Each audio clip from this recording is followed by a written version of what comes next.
শ্রীমদ্ ভাগবত মহাপুরাণ। এই মহাপুরাণে একটা খুব সুন্দর ব্যাখ্যা আপনাদের আগে ছোট্ট করে বলে দেব। আপনারা জানেন শ্রীমদ্ ভগবত গীতা, আর তার সঙ্গে এটার একটু পার্থক্য, শ্রীমদ্ ভাগবত পুরাণ বা মহাপুরাণ। পার্থক্য কি আছে? বলছে শ্রীমদ্ ভাগবত গীতা, ভগবত মানে ভগবানের বলা, বলেছিলেন, বদ ধাতু। এই বদ মানে বলেছিলেন, ভগবান কুরুক্ষেত্রের যুদ্ধের মাঝে অর্জুনকে বলেছিলেন। সেই যে বলেছিলেন, যে উপদেশগুলো দিয়েছিলেন যাতে আমরা মনুষ্য জীবন ধন্য করতে পারি, ভগবানের সান্নিধ্য লাভ করতে পারি, তার প্রেম লাভ করতে পারি এবং তার অমৃত রসসুধা পান করে জীবন ধন্য করতে পারি, সেই কথাগুলি যে গ্রন্থে লিপিবদ্ধ হয়েছে তার নাম হচ্ছে শ্রীমদ্ ভগবত গীতা। আর এটাও ব্যাসদেব লিখেছেন। এখানে কিন্তু ভগবান যা বলেছেন সেগুলো লিপিবদ্ধ নেই। এখানে আমাদের বিশ্ব ব্রহ্মাণ্ডের যা কিছু আছে, সমগ্র বিশ্বে যা কিছু আছে, যা কিছু হচ্ছে, যা কিছু হয়েছে এবং এর পরেও যা কিছু হবে, সেই সব কিছু তথ্য এই পুরাণের মধ্যেই কিন্তু সুন্দরভাবে লিপিবদ্ধ করা হয়েছে। তাই এই গ্রন্থের নাম করা হয়েছে কি? শ্রীমদ্ ভাগবত পুরাণ বা মহাপুরাণ। এই পুরাণটা কি হয়েছে? পুরাণটা হয়েছে পৌরাণিক আলেখ্য হিসাবে। আমরা যারা হিন্দু, যারা আমরা সনাতন ধর্মে বিশ্বাসী বা হিন্দু মাত্রই সনাতন ধর্মকে বিশ্বাস করা উচিত, আমাদের কিন্তু প্রথম যে গ্রন্থ ছিল সেই গ্রন্থটা কিন্তু আমরা বেদকে মেনে নিয়েছি, বেদের পর উপনিষদকে মেনে নিয়েছি। উপনিষদের অনেক পরে এই পুরাণ আদির সৃষ্টি হয়েছে। তাই যারা বেদে বা বেদের নিয়ম মানেন বা বেদকে সম্বল করে জীবন ধারণ করেন তাদেরকে বলা হতো বৈদিক। আবার সেই বেদ বৈদিক যারা নিয়ন্ত্রণ করতেন তাদের বলা হতো আর্য। এইভাবে আমরা বিভিন্ন টানাপোড়েনকে পেরিয়ে আজ আমরা শ্রীমদ্ ভাগবত মহাপুরাণে নবম স্কন্ধে আমরা আপনাদের জন্য কিছু হরিকথা বলার চেষ্টা করব। আপনারা কায় মনোবাক্যে শুনবেন এবং নিজের অন্তর দিয়ে অনুভব করার চেষ্টা করবেন, যাতে আপনার জীবনের যত দুঃখ যন্ত্রণা বা তিতাব জ্বালায় আপনি জর্জরিত হচ্ছেন, সেই দুঃখ যন্ত্রণা কষ্ট থেকে যাতে আপনি মুক্তি পেতে পারেন। চলুন আমরা শ্রীমদ্ ভাগবত মহাপুরাণম নবম স্কন্ধ অথ প্রথম অধ্যায় বৈবস্বত মুনির পুত্র রাজা সুদুম্নের কথা শুনব। কি বললেন প্রথমে? না, বৈবস্বত মুনি। বৈবস্বত মুনি মানে বৈবস্বত নামের একজন মুনির কথা আমরা জানতে পারলাম। অর্থাৎ সেই মুনির পুত্র, তিনি একজন রাজা যার নাম ছিল সুদুম্ন। শ্রীকৃষ্ণের একটি সন্তান ছিল, তার নাম কি ছিল? প্রদ্যুম্ন। একটু মনে রাখার কত সুবিধা। এটা সুদুম্ন অর্থাৎ যুগ সৃষ্টি নয়, সর্ব সৃষ্টির প্রথম সৃষ্টি সূর্য। সেই সূর্য হচ্ছে বৈবস্বত। সেই সূর্য থেকে মনুর সৃষ্টি, মনু থেকে আমাদের সৃষ্টি, মানব জাতির সৃষ্টি। তাই কি হয়েছে না, এই যে মানব জাতির সৃষ্টি এবং আমরা যে মনু থেকে সৃষ্টি, সেটা কিন্তু আর কোন রকম আমাদের দ্বিমত রইল না, কারণ গ্রন্থে সেটাই উল্লেখ করেছে। কি সুন্দর করে বলেছেন যে মন্বন্তরাণি সর্বাণি তয়োক্তানি শতানি মে বীর্যান্নস্তবীর্যত হরেস্তত্র কীর্তানি। প্রথম শ্লোকটা কি সুন্দর করে আমাদের কাছে উপস্থাপন করলেন, যে বলছে যে যে মনন্তর হয়, মনন্তর কি হয় না, মনন্তরানি সর্বাণি স্তয়ত্তাকনা শ্রুতা নিমে। অর্থাৎ বেদ লিখার আগে গুরুগৃহে আমরা বেদ কি করতাম, শুনতাম। বেদ শুনে শুনে মনে রাখতে হতো, তাই জন্য বেদের আর এক নাম শ্রুতি। এবং সব প্রমাণ এখানেই আছে। শ্রীমদ ভাগবত মহাপুরাণ এখানে যেটা নেই সেটা কিন্তু সবটাই নেওয়ার চেষ্টা করবেন না, তাহলে আপনার জীবন আরো দুর্বিষহ হয়ে যাবে।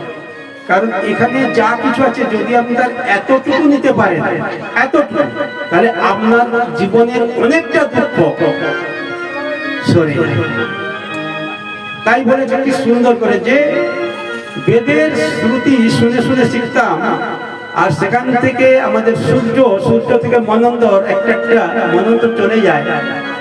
আর সেই মনন্তর চলে যেতে যেতে ব্রহ্মা অর্থাৎ সৃষ্টিকর্তা তার একদিন অর্থাৎ আমাদের 14টা মনন্তর এভাবে চলে যায়। ব্রহ্মা একদিন, আমাদের একদিন 24 ঘন্টায় শেষ। তাহলে আমাদের একদিন, 1 বছর, 100 বছর, সহস্র বছর, লক্ষ বছর, কোটি বছর শেষ হলো, ব্রহ্মা একটা দিন হয় না। কারণ আজ থেকে পৃথিবীর সৃষ্টি ধরলে, পৃথিবীর সৃষ্টি থেকে এখন আমরা অবতরণ করছি 7ম মনন্তরে, মানে আরো 70 তেতা দাপর কলির এই জায়গায় আমরা আছি। চিন্তা করি, ব্রহ্মার এখন হাফ দিন হয়েছে, মানে দিনে অর্ধেক হয়েছে। 7ম, আরো 7ম মিলে 14 হবে, তখন ব্রহ্মার একদিন হবে। ভাবতে পারেন কি বিরাট ইতিহাস। তাহলে এই যে তত্ত্ব, এই তত্ত্বটা এখানে দেওয়া আছে। অর্থাৎ এই পুরাণ, অর্থাৎ আমরা পৌরাণিক যারা বেদ নিয়ে, ঋগ্বেদ, সামবেদ, যজুর্বেদ, অথর্ববেদ, এই যে 4টা বেদ নিয়ে যারা সবসময় মেতে থাকে তাদেরকে বলা হচ্ছে বৈদিক। আর আমরা যেহেতু বেদ নিয়ে থাকি না, আমরা এই পুরাণ নিয়ে থাকি, তাই জন্য আমরা পৌরাণিক। কিন্তু ওরাও সনাতন, আমরাও সনাতন। এই পৃথিবীতে যারা যারা আছে, যত জাতি আছে, সব জাতি কিন্তু সনাতন। গায়ের জোরে নিজেরা নিজেদেরকে একটা একটা করে আজকে কি করেছে, বলছে আমি খ্রিস্টান, আমি মুসলমান, আমি পার্সিক, এগুলো কিছু না। সবাই কিন্তু সনাতন। সনাতন থেকে সব ভাগ হয়েছে, সৃষ্টি হয়েছে। তার একটা ছোট্ট প্রমাণ করে দিই। আমরা যে ভাষায় কথা বলছি এটা কি ভাষা? বাংলা ভাষা। এই বাংলা ভাষাটা এসছে কোথা থেকে জানেন? বলছে সংস্কৃত ভাষা। এসা ভাষা সংস্কৃত ভাষা, সা ভাষা সর্ব ভাষাস্য জননী স্বরূপ। তাই যত ভাষা সৃষ্টি হয়েছে, হাজার হাজার ভাষা, সেই ভাষার মা হচ্ছে কে? সংস্কৃত ভাষা। এটা আমার কথা নয়, শাস্ত্রের কথা। আর আপনারাও দেখবেন যারা 5-6 হিন্দি পড়েছেন, সেখানে বলা হতো যে সংস্কৃত এটা কি দেবনাগরী ভাষা, অর্থাৎ দেবতার মুখের ভাষা। বুঝতে পারছেন? তাই সংস্কৃত ভাষা হচ্ছে দেবনাগরী ভাষা। দেবদেবীরা যে ভাষায় কথা বলে, দেবনাগরী ভাষা সংস্কৃত ভাষা। সেই ভাষা হচ্ছে সর্বভাষাস্য জননী স্বরূপা, সর্বভাষার জননী, অর্থাৎ মা। মা না হলে সৃষ্টি হয়? আজকে আমি সেটাও আপনাদের বলবো, একটু ধৈর্য ধরে শুনবেন। তাই বলছে যে এই যে জননী সংস্কৃত ভাষা, সংস্কৃত ভাষা থেকে কি হলো? খুব যদি ছোট্ট করে বলা হয়, সংস্কৃত থেকে তৎসম ভাষা হলো, তৎসম থেকে তদ্ভব ভাষা হলো, তদ্ভব ভাষা থেকে পালি ভাষা হলো, পালি থেকে ব্রজগুলি হয়ে নানা রকম ভাষা পরিবর্তন হতে হতে হতে হতে আমাদের আজকে বাংলা ভাষা সৃষ্টি হয়েছে। তাহলে এই বাংলা ভাষার আগে আরো কত ভাষা হয়েছে সেই সব এখনো পর্যন্ত পরিষ্কার করে কেউ বলতে পারে না। ঠিক যেমন আজকে আপনারা এখানে উপস্থিত হয়েছে এই মহতি হরিবাসরে, আপনারা কি ভাবতে পেরেছিলেন যে এমন একটি হরিবাসরে আমরা উপস্থিত হব? আর যেহেতু আপনারা উপস্থিত হয়েছে, আপনাদেরকে ছোট্ট অনুরোধ করব, যতক্ষণ এই হরিবাসরে থাকবেন, বাড়ির চিন্তা, ঘরের চিন্তা, পরের চিন্তা, কোনো কিছু চিন্তা করবেন না। কারণ চিন্তা থেকে ব্যাধির সৃষ্টি হয়। চিন্তা নাং ব্যাধিরম মন্দিরম। আপনাদের যদি নিরোগ শরীর থাকে তাহলে আপনারা যা ইচ্ছা করবেন, আমি কিছু বলবো না। আর যদি শরীরে কোনো রকম রোগ থাকে তাহলে কিন্তু চিন্তাটা করবেন না, কারণ শাস্ত্রেই বলেছে যে শরীরম ব্যাধিরম মন্দিরম। চিন্তা থেকে যেমন শরীরে ব্যাধির সৃষ্টি হয়, আর সেই ব্যাধি বাসা বাঁধে কোথায়? না এই শরীরে। তাই খুব সাবধান। বুঝতে পারছেন কথাগুলো? আমার পরিষ্কার শোনা যাচ্ছে? হরে কৃষ্ণ। তাই বলছে চিন্তানাং ব্যাধিরাম মন্দিরম, কারণ চিন্তার দ্বারা, ঠিক আছে, চিন্তার দ্বারা কি হচ্ছে? ব্যাধির সৃষ্টি হচ্ছে।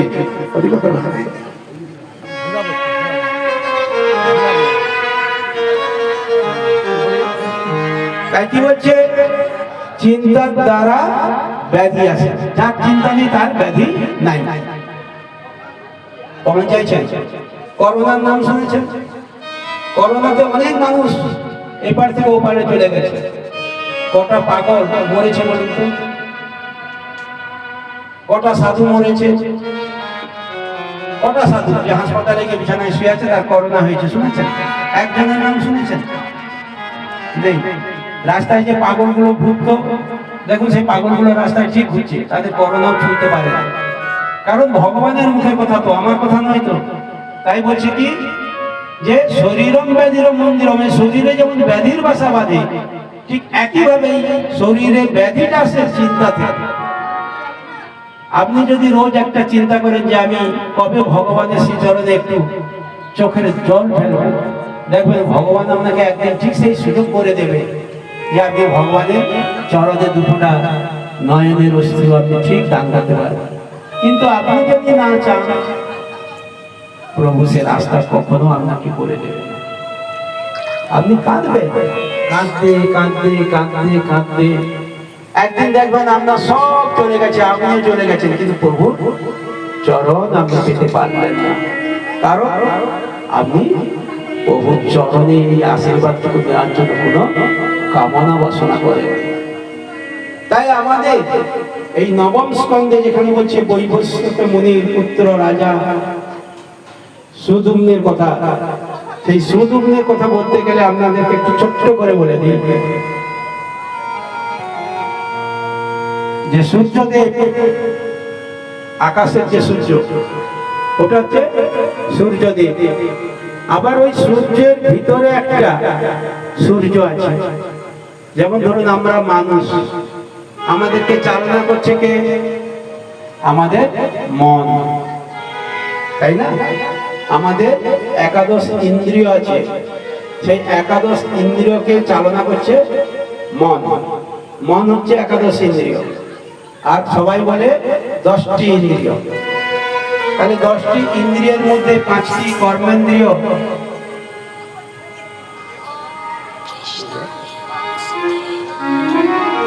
সবাই জানেন তো? আমরা যে কাজগুলো করি, 5টা ইন্দ্রিয়, চক্ষু কর্ণ নাসিকা দিয়া ত্বক, এই যে 5টা ইন্দ্রিয় আমরা সবাই পেয়েছি, কিন্তু এই ইন্দ্রিয়গুলোকে আমরা সবাই জয় করতে পারি। তাই এগুলোর সঙ্গে যখন আমাদের আরো 5টা ইন্দ্রিয় যোগ হয়ে যায়, যে হস্ত, পদ, পায়ু, উপস্থ এবং বাক, এই যে কথা বলছি, তাহলে 5টা 5টা 10টা, এই যে ইন্দ্রিয়গুলোকে সবকে কি করছে? পরিচালনা করছে আমাদের মন। এই মন খুব চঞ্চল। এই চঞ্চলতা থেকে মুক্তি পাওয়ার জন্য আমরা কি করি? গুরু আশ্রয় করি। আর সেই গুরু আশ্রয় করার জন্য আমরা কি করি? গুরু ফিরে যাই, গুরুকে ডেকে আনি, তাই না? তাই এখানে বলছে সূর্যদেবের পুত্র মনু, এই মনু থেকে কি হয়েছে? আমাদের মনুষ্য জগৎ সৃষ্টি হয়েছে।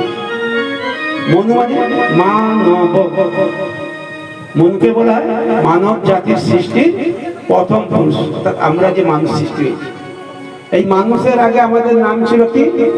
মানব, অর্থাৎ মানব। কি মানব? আমরা ভগবানকে দেওয়া যে কথা, অর্থাৎ মায়ের গর্ভে থাকার সময় আমরা যে কথাগুলো বলে এসেছি সেই কথাগুলো আমরা মানব বলে কথা দিয়েছি, কিন্তু কথা দিয়েছি, কথা কিন্তু আমরা কেউ আর মানিনি। এই মানিনি বলে আমরা মানুষের মান আর হুঁশ দুটো আমাদের কি হয়েছে, আলাদা হয়ে গেছে। কেউ মান নিয়ে আছে তো কেউ হুঁশ নিয়ে আছে। মান আর হুঁশ একসঙ্গে যা থাকবে সে হয় মানুষ, বাকি সবাই অমানুষ হয়ে যায়। তাই আমাদের কষ্ট, তাই আমাদের দুঃখ দুর্দশা, তাই আমাদের এত রকম রোগ ব্যাধি। যদি এর থেকে মুক্তি পাওয়া যায় বা মুক্তি পাওয়ার রাস্তা জানা যায়, সেই একমাত্র রাস্তা বা সবকিছু এই শ্রীমদ্ ভাগবত মহাপুরাণ, যেটা আমাদের কাছে একটা বড় রাস্তা। যা চাইবেন তা পেতে পারবেন, সেই পথ এখানে সুন্দর করে বলা হয়েছে। বলছে এই যে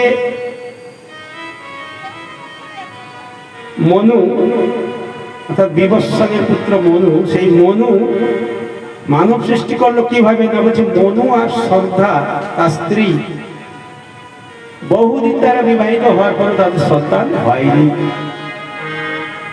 সেই সময় বশিষ্ঠ মুনি তিনি ছিলেন তখনকার দিনে ওদের কাছাকাছি একজন মহারিষি বশিষ্ঠ মুনি। হরে কৃষ্ণ, কিছু বলছেন? যতটা আপনি কথা বলবেন ততটা আপনি না, সকলেরই সময় নষ্ট হয়ে যাবে, এমনিতে দেরি হয়ে গেছে। ঠিক আছে, আপনার যা যা প্রশ্ন থাকবে আপনি সেগুলো একটু পরে আলোচনা করবেন, এখন একটু মন দিয়ে শুনবেন। কারণ আমাদের জন্মটা হয়েছিল মনু থেকে, এটা আপনি যদি প্রশ্ন করি দেখবেন আপনারা ভুলে যাবেন। তাহলে আপনি এখান থেকে বাড়িতে যাওয়ার পর বাড়ির লোক যদি জিজ্ঞেস করে, হ্যাঁ শ্রীজি মহারাজ এসেছিল, তোমরা তো ভাগবত শুনেছিলে, তোমার জন্মটা কোথা থেকে হচ্ছে? তুমি বলবে তোমার মা বাবা। তোমার মা বাবার জন্ম কোথা থেকে হয়েছে না বলতে বলতে দেখুন 4-5টা বাবার নাম বলার পর আর বলতে পারবেন। কিন্তু এর আগে যখন আমরা শ্রাদ্ধ শান্তি করতাম, পূজা আদি করতাম, তখন আমরা 14 পুরুষের শ্রাদ্ধ করতাম। 14 পুরুষ থেকে 10 পুরুষ এসেছিল, 10 পুরুষ থেকে 7 পুরুষ এসছে, 7 পুরুষ থেকে এখন 5 পুরুষ, তাও নাম বলতে পারে না, তাই না? মানে আমার বাবা, তার বাবা, তার বাবা, 5 পুরুষের নাম বলতে পারে না। আর আমরা এখানে বসে আছি, আমি আমার কথা বলি, আমি কিন্তু আমার 15টা পুরুষের নাম একবারে পর করে বলে দিতে পারবো। কেন? এই যে গুরু পরম্পরা শিক্ষাটা আমাদের আছে বলে আমরা বলতে পারি, আর আপনাদের নেই বলে আপনারা বলতে পারেন না। তাই একটু মন দিয়ে শোনার চেষ্টা করুন, দেখবেন কি দারুণ একটা আশীর্বাদ ভগবানের আপনার জন্যই হয়তো অপেক্ষা করে আছে। আমরা তো আশীর্বাদের কাঙ্গাল, ভালোবাসার কাঙ্গাল। টাকা পয়সা সকলের আছে, সকলের আছে, কিন্তু গৌরহরির কৃপা সকলে পায় না। গৌরহরি গরিব দেখে না, বড় লোক দেখে না, ধনী দেখে না, মুচি মাচন দেখে না, কিছুই দেখে না। সে গাছপালাও দেখে না, গাছপালাকেও কৃপা করে দেয়। গরু ছাগলকে দেখে না, তাদেরকেও কৃপা করে দেয়, তাই না? আমার শ্রীকৃষ্ণ ভগবানের কাছে দেখবেন সুরভি সব সময় আছে, একটা গাভী, সেও কৃপা পেয়ে যাচ্ছে। আর আমাদের লজ্জা, আমরা মানুষেও তার কৃপা পাচ্ছি না, চরম লজ্জা আমাদের। একটা ময়ূর, সে তার কৃপা পেয়ে গেছে, একটা কলা গাছ, সে কৃপা পেয়ে গেছে, বেল গাছ কৃপা পেয়ে গেছে। আর আমরা মানুষ বলি আমরা নাকি কি উন্নত, কি বুদ্ধিমান করা যায়। মানুষের লাজ লজ্জা নেই, যা ইচ্ছে তাই বলে, যা ইচ্ছে তাই বলে মানুষ। আর বলার পর শেষে নিজের কষ্ট নিয়ে নিজে কাঁদতে থাকে যে আমি কি ভুল করলাম। তাই এই শ্রীমদ্ ভাগবত আপনাকে এমন শিক্ষা দিচ্ছে যার জন্য আপনি কখনো আর কাঁদবেন না, আপনার দুঃখটা থাকবে না। এত বড় আনন্দ পেয়েও যদি আপনারা কথা বলেন, আমার তো বলার কিছু নেই, তাই না? হরে কৃষ্ণ। তাই বলছে মনু আর শ্রদ্ধা। আচ্ছা, মনু যদি মানব হয় তাহলে শ্রদ্ধা আমাদের মধ্যে তো থাকা উচিত, তাই না? তাহলে তার স্ত্রীর নাম ছিল শ্রদ্ধা। আমরা যদি মনে করি তার স্ত্রীর নাম নয়, ওটা আমি, আমার স্ত্রী, আমার শরীরের মধ্যে শ্রদ্ধা বলে একটা গুণ থাকার দরকার, সেটা কি খুব মিথ্যা বলা হবে? মিথ্যা বলা হবে? তাহলে শ্রদ্ধা তো আমাদের প্রত্যেকের দরকার। তাহলে প্রত্যেকের যদি দরকার, সে শ্রদ্ধা আর মনু সন্তান হলো না। বশিষ্ঠ মুনি কৃপা করলেন। বশিষ্ঠ মুনি কৃপা করতে তার একটি পুত্র না হয়ে আবার কন্যা সন্তান হল। আমরা কি কেউ কন্যা সন্তানের জন্য পুজো করি? হরে কৃষ্ণ। কেউ করি? যদি থাকেন একটু হাত তুলুন। না, আমরা কন্যা সন্তান চাওয়ার জন্য কেউ পুজো করি না। যদি কেউ করে থাকে তাহলে সে ভুল করবে। যদি বলেন কেন, শাস্ত্রেই বলা আছে পুণ্যে পুত্র তপে রাজা। পুণ্যে পুত্র, পুণ্য করলে তবে তার পুত্র হয়। আর মেয়ের জন্য কোনো পুণ্য করার দরকার হয় না, মেয়ে হবে এটা গ্যারান্টি আছে, তাই না? দেখুন, শাস্ত্রের বাইরে কথা বলতে পারবো না আমরা। যদি বলেন তাহলে মেয়েরা কি পাপ, আমি একবারও বলি না। পুণ্য করলে পুত্র হয় এটা ঠিক আছে, কিন্তু শাস্ত্রে বলে না যে পাপ করলে মেয়ে হবে, এই ভাষাটা কিন্তু বলে না। কিন্তু মেয়ে হবে, বিয়ের পর স্বামী স্ত্রীর মধ্যে মেয়ে হবে এটা গ্যারান্টি আছে। কিন্তু ছেলে নিতে গেলে তাকে কিছু না কিছু পুণ্য করতে হবে। তাই বলছে পুণ্যে পুত্র তপে রাজা। আজকে নরেন্দ্র মোদী রাজা হয়েছেন এমনি না, তিনি তার জন্য কঠোর তপস্যা করেছেন, তাহলে সে রাজা হতে পারে। পরিষ্কার হয়ে গেল? তাই বলছে যে শ্রদ্ধা আর মনু বশিষ্ঠ মুনির আশীর্বাদ নিয়ে যে যজ্ঞ করেছিলেন, পুত্রেষ্টি যজ্ঞ, যজ্ঞের নাম পুত্রেষ্টি যজ্ঞ, সেই যজ্ঞে পুত্র হওয়ার কথা। কিন্তু দেখুন, স্বামী স্ত্রীর মনের মধ্যে তাদেরও তখন ঠিক ঠিক ভাবে বনিবনা না থাকার জন্য কি হলো, তাদের মেয়ে হয়ে গেল। আপনারা কতজন জানেন যে কিভাবে স্বামী স্ত্রীর মেলামেশায় পুত্র হয় আর কন্যা হয়? জানেন কেউ? কেউ জানলে একটু হাত তুলবেন। তাহলে ভাব, আমরা বিয়ে করেছি কিন্তু আমরা জানি না যে কি করলে আমার ছেলে হবে আর কি করলে মেয়ে হবে। তাহলে ভাগবত কেমন একটি গ্রন্থ, বুঝতে পেরেছেন? কি পুরাণ সৃষ্টির প্রথমেই আপনাকে জানিয়ে দিচ্ছে যে আপনার এগুলো জানা উচিত এবং এগুলো আমার সনাতন ধর্মের গর্ব। তাহলে আমরা কখনোই সিলেবাসে আসি না, জানি না, ডাক্তারের কাছে ছুটে যায়, গিয়ে আল্ট্রাসোনোগ্রাফি করি, যদি মেয়ে দেখি নিতে পারলে নি, নাহলে মানে আমরা কতটা নির্লজ্জ হতে পারে, কতটা নির্লজ্জ আমরা হয়ে গেছি। আমাদের গুরু পরম্পরায় মুনি ঋষি আদি তারা কি করেছেন দেখুন তো, তারা যাকে যা আশীর্বাদ করেছে তাই হয়ে গেছে না? তাহলে আমরা সেই সিলেবাসটাকে ক্লোজ করে দিয়েছি, বন্ধ করে দিয়েছি। মজা আছে। আর আজকে আমরা সবাই কাঁদছি, হাউতাস করছি। তাহলে বশিষ্ঠ মুনি চেয়েছিলেন যেভাবে যেভাবে যজ্ঞ করা উচিত সেভাবে না করে একটু যজ্ঞে ভুল করার জন্য কি হয়ে গেল, ছেলের জায়গায় মেয়ে হয়ে গেল, আর তার নাম রাখা হলো ইলা। এই যে ইলা, সেই ইলা কি করলো, একবার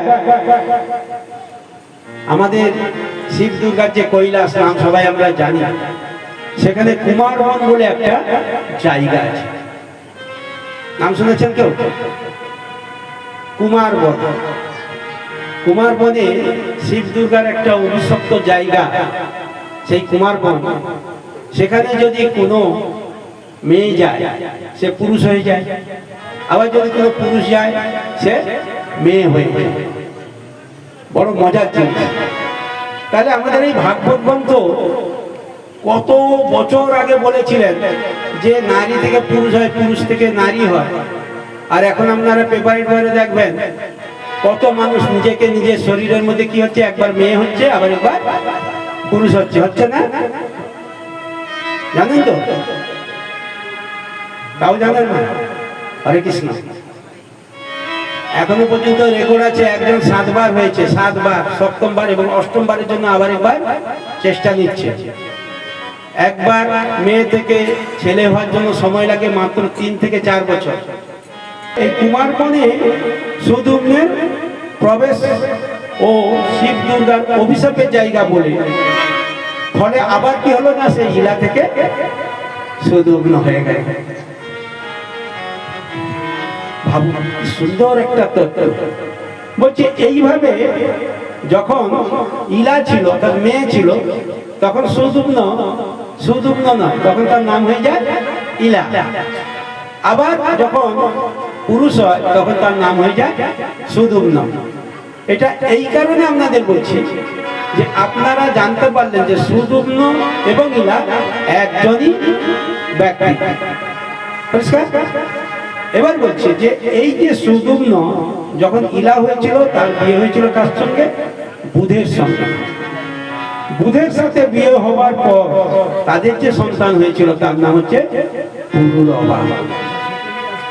এই পুরুরবার নাম কিন্তু আমরা সবাই জানি, যারা একটু একটু তত্ত্ব নিয়ে কথা বলে পুরুরবার নাম আমরা জানি। পুরুরবা ছিল একজন বিরাট মাপের রাজা, তার নাম সারা পৃথিবীর মানুষ জানে।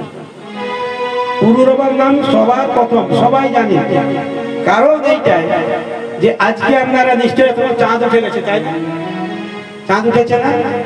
এই পুরুরবা প্রথম চন্দ্র বংশের রাজা বা চন্দ্র বংশের সৃষ্টি করেছে।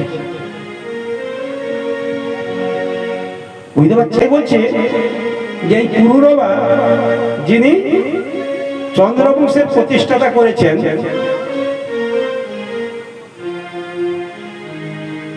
সেই পুরুরবা কি করছে না শিব এবং দুর্গার কৃপা লাভ করেছে। দেখুন, আমি যতক্ষণ কথা বলছি আপনারা মন দিয়ে শুনবেন যে কোন কোন দেবতার নামগুলো আমি বলে যাচ্ছি। রামের কথা কি একবারও বলেছি? বলি না। শ্রীকৃষ্ণের কথা একবারও বলেছি? বলি না, কারণ এটা তার আগের ঘটনা চলছে।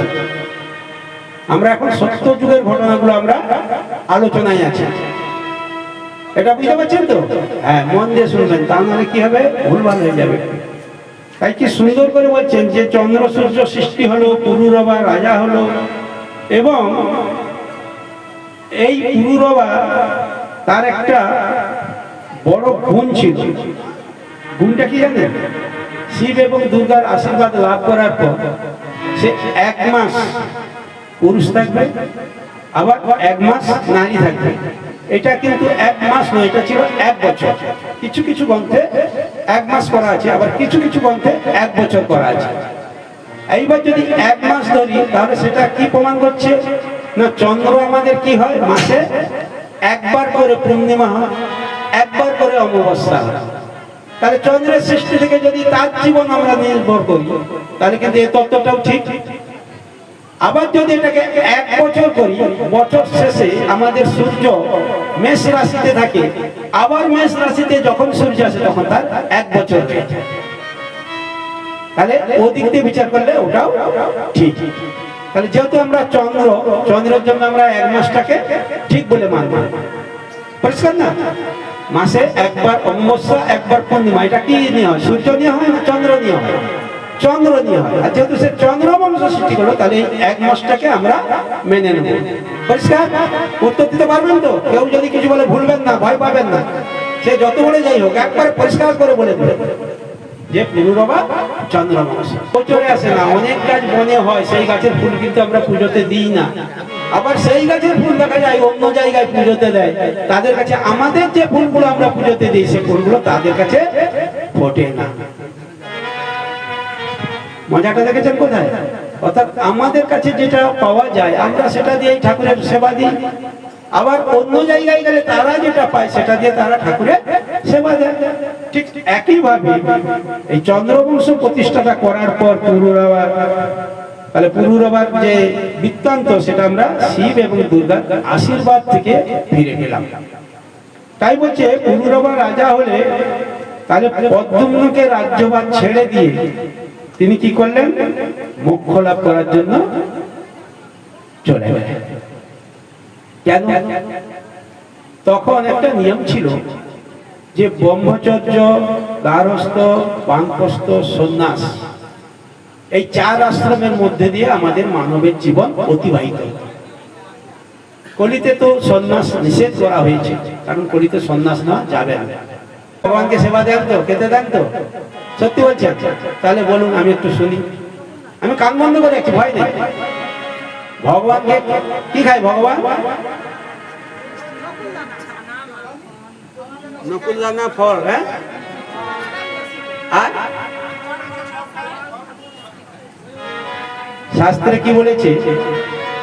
ভগবানের সেবা দেওয়ার প্রথম জিনিস হচ্ছে কি? জল। ভগবান সব থেকে বেশি সন্তুষ্ট হয় তাকে কেউ যদি একটু জল দেয়, যার জন্য জলের আর এক নাম জীবন। বুঝতে পারছেন? আমি কিন্তু বেশি বলবো না, সবটা বলতে গেলে সারা রাত হবে না। কিছু কিছু জিনিস আপনাদের শিখিয়ে দিই। এগুলো শিখবেন না, আমি শাস্ত্রে যেগুলো আছে সেগুলো বলবো। এগুলো শেখার দরকার আছে, তাই না? হরে কৃষ্ণ। তাহলে ভগবানের প্রসাদের প্রথম যে নিবেদন করা উচিত সেটা হচ্ছে জল। জল মানে আমরা যে জল খাই, জলের আর নাম জীবন। বলছে ওর সঙ্গে আরো একটা জল দরকার, যেটা হচ্ছে আমাদের কষ্ট, চোখের জল। এটা হচ্ছে ভগবানের সব থেকে প্রিয় খাবার। যদি আপনারা এটুকু দিতে পারেন, ভগবান আপনার কাছে আর কিছু চাইবেন। তাই দ্বিতীয় খাবার কি বলছে? পাতা। দ্বিতীয় খাবার হচ্ছে পাতা। কি পাতা? তুলসী পাতা, বেল পাতা,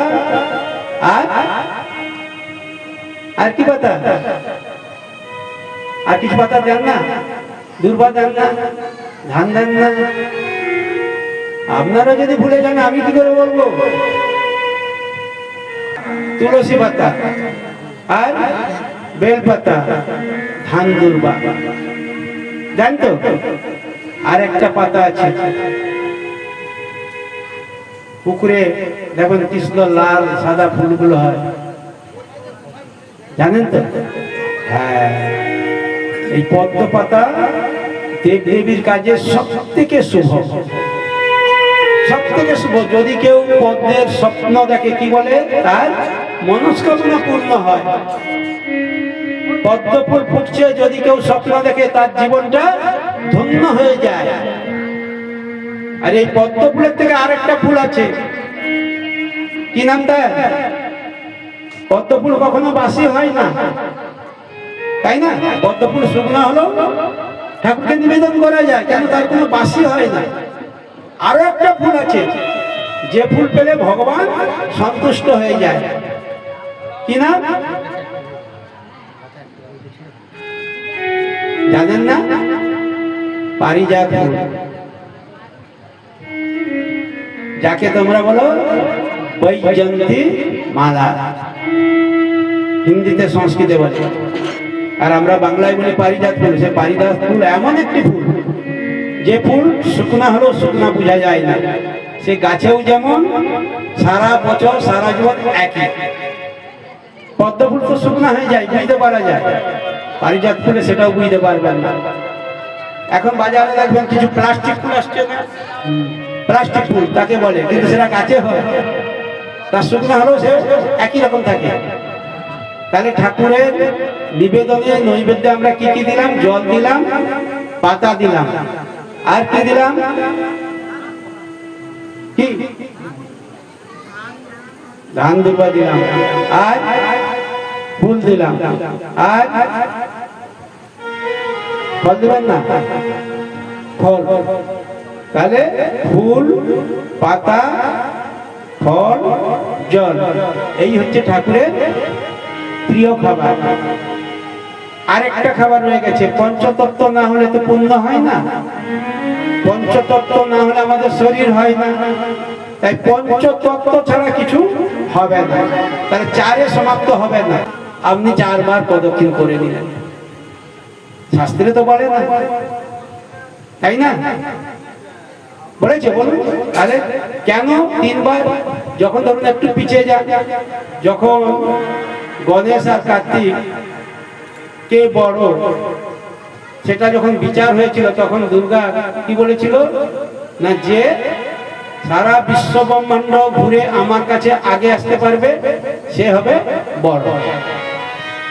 গণেশের বাহনে তার গাইতে চেপে গেলেই ফটাস, আর ছুটবে কত জোরে, বুঝতে পারছেন তো? একবারে এরোপ্লেনের মতো এত জোর ছুটবে, তাই তো? গণেশকে নিয়ে তার পিঠে বসলে যদি ফটাস হয়ে যায়, তারপর এরোপ্লেনের মতো ছুটবে।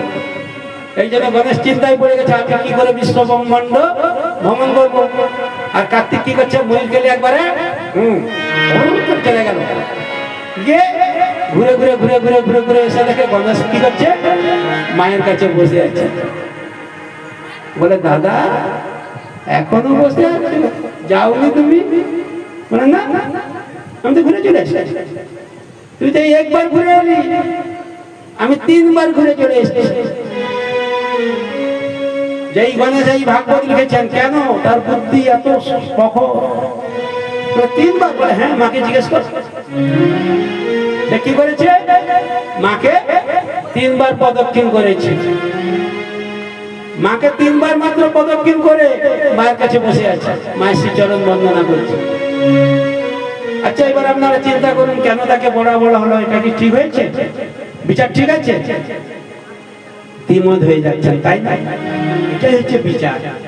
খুব সূক্ষ্মভাবে যখন আপনারা বিচার করবেন, দেখবেন একই প্রশ্নের উত্তর আরেক রকম হয়ে গেছে। আর স্থূলভাবে যখন আপনি বিচার করবেন, দেখবেন সেটা আর এক রকম হয়ে গেছে। হয় না? একই প্রশ্নের উত্তর বহু রকম হয়ে যায়। যেমন আমি যদি এখন প্রশ্ন করি যে তোমার নাম কি, তাহলে তুমি যে নাম বলবে, তোমার পাশে যে বলি তোমার নাম কি, ওকে একই বলবে? তাহলে প্রশ্নটা উত্তর অনেক, উত্তরের শেষ হয় না। একই প্রশ্নের উত্তর এত হতে পারে, এত হতে পারে যে প্রশ্নকর্তা নিজেই ফেল হয়ে যায়। মজা আছে তো? তাই আপনাকে জানতে হবে যে আমি যে কাজটা করছি, ভগবানের সেবা দিচ্ছি, তাকে যে প্রসাদ নিবেদন করছি, সেখানে জল দিতেই হবে, পাতা দিতেই হবে, ফুল দিতেই হবে, ফল দিতেই হবে, শেষে মূল দিতে হবে। মূল, ফল মূল ঠাকুর মশাই লিখে, আমরা যখন লিখি, তাই না? ভক্ত করার সময় কি লিখি? ফল মূল। ঠাকুর আপনাকে কখনো বলে না যে এটা ওটা সেটা, বলে না, কিন্তু এইগুলো দিতেই হবে, তাহলে আপনার পথ সঠিক থাকবে। তাই বলেছে যে এইভাবে যখন আমরা পুরুরবা তার সুদুম্নকে রাজ্যের ভার ছেড়ে দিয়ে তিনি কোথায় চলে গেলেন? মোক্ষ লাভ করতে চলে গেলেন। মোক্ষ লাভ করার পর তিনি আর তো আসবেন না, কারণ আমরা যদি একবার মুক্তি পেয়ে যাই, মানুষ জীবন থেকে যদি মুক্তি পেয়ে যাই, আমরা কি আর মানুষ জীবন পাবো? পাবো না। এরও তত্ত্ব আছে, বলছে না আবার পাবো। আমরাও প্রথম বলতাম, আমি বলতাম, কিন্তু আমি যখন কীর্তন করি, আজ ভাগবতে আছে, যখন কীর্তন করি তখন কিন্তু এইগুলো নিয়ে আরো ডিটেলস আলোচনা করে দিই। কারণ আমরা যদি মোক্ষ লাভ করেও থাকি, আবার কিন্তু মর্তভূমিতে আপনাকে আসতে হবে। তার প্রমাণ কি না, যে নারায়ণ, অর্থাৎ যিনি নারায়ণ তিনি রামচন্দ্র, আবার তিনি শ্রীকৃষ্ণ, আবার তিনি আমার চৈতন্য মহাপ্রভু, তাহলে তারা কি মুক্তি লাভ করে না, মোক্ষ লাভ করে না? তাহলে মুক্তি লাভ, মোক্ষ লাভ করার পর তারা যদি এই ধরাধামে আসতে পারে, এই মর্তভূমে আসতে পারে, তাহলে আমরা কি করে বলবো যে আমরা মুক্তি লাভ পেয়ে গেলে আর আসবো না? তাহলে জেনে শুনে মিথ্যা কথা বলি না। তাই কীর্তনীয় থেকেও সাবধান হতে হবে, কেন এখন কীর্তনীয়রা জানে না সে কি রতন না করে, সে কীর্তন করে চলে যাচ্ছে, আর আপনারা ভুল ভাল শুনে কি করছেন, আপনারা শেষ হয়ে যাচ্ছেন। এত ভুল। আমরা যদি সনাতন হই, তাহলে কি বলছে? সত্যম শিবম সুন্দর। তাহলে সবের প্রথম কে? সত্য। অর্থাৎ আপনাকে সত্যবাদী হতে হবে, সত্য কথা বলতে হবে, সত্য ছাড়া মিথ্যা বলা আপনার চলবে না। আর যেদিন আপনি সত্য ছেড়ে মিথ্যাবাদী হয়ে গেলেন, আপনি কিন্তু আর কেউ না, আপনি শেষ। তাহলে বলি, এখানে যারা আমরা আছি, এমন কেউ কি আছি যে আমরা সত্য ছাড়া মিথ্যা বলি না? আমি কথা বলুন যে আমি মিথ্যা বলি না। না, ওটা কেন বলবো? সবাইকে আমি ছোট করতে পারি? ওই হাত তুলে কষ্ট হয় না, ওরা বলা যাবে। তাহলে কিন্তু আমরা সবাই মিথ্যা বলি।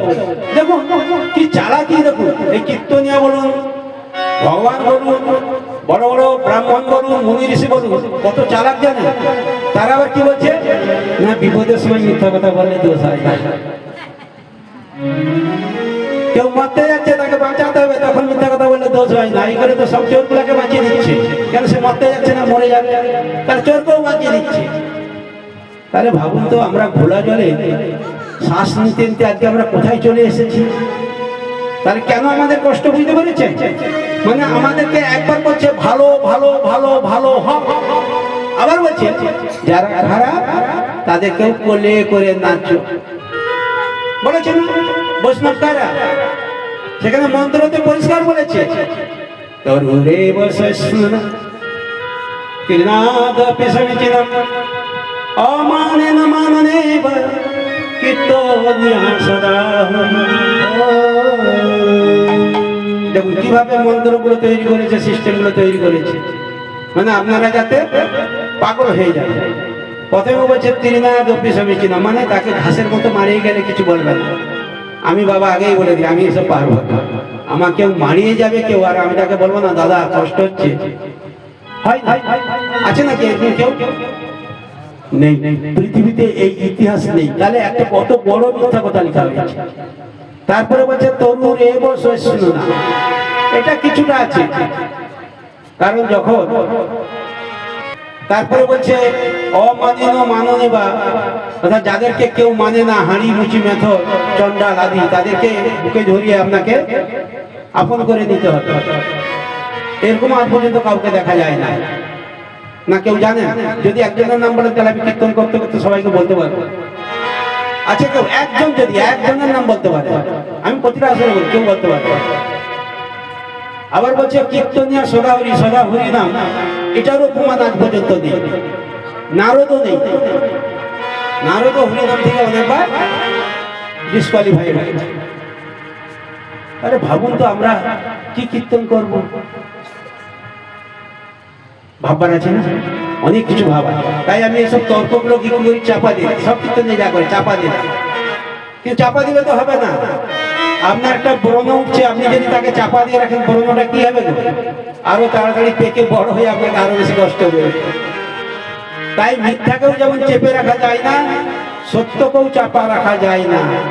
তাই বলেছে পাপ কখনো বাপ কেউ ছাড়ে না।